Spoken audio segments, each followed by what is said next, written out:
Hello everyone. So in this video we'll be seeing how we can create a self-signed certificate, import into ACM, which is AWS Certificate Manager, and then use this same certificate in our load balancer. So first step, let's go to the documentation of Spark Flows.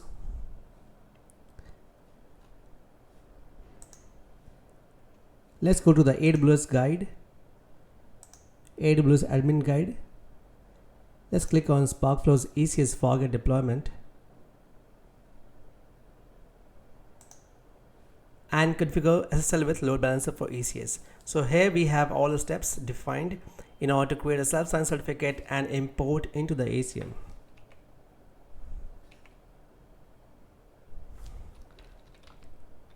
Let's first check this SSL version.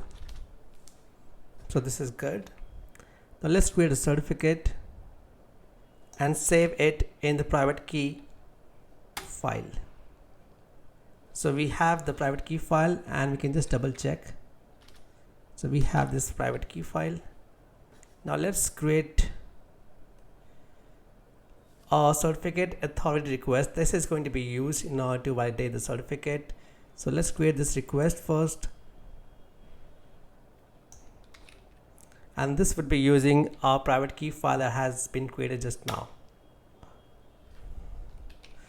So this is going to ask us few questions.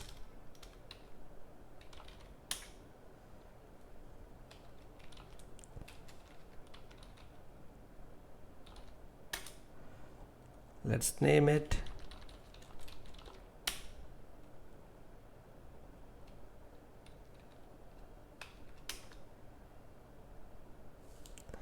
Let's give Spark Flows dev, email name as Spark Flows dev, and let's keep the password as empty. So we have the certificate signing request ready.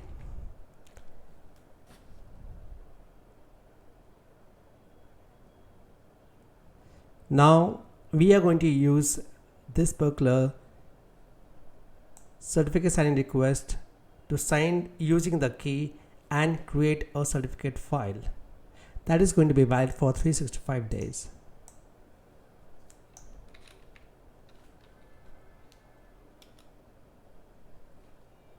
So we have the certificate ready with us, and in the next video we are going to see how we can import this certificate into the AWS ACM. So now that we have the certificate ready, it's time to import it into the ACM. So we have the certificate over here. As you can see, we have the private key file and also the certificate. These both files are going to be required in the next step. So let's go to the certificate manager and then import a certificate.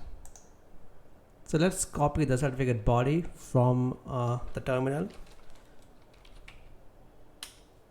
So this is the certificate body. We are just going to import it, and then let's copy the private key file.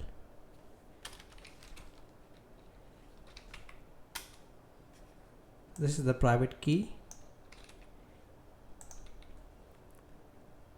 Now click on next. We don't need to add tags. As you can see that it expires in 364 days. Let's click on import.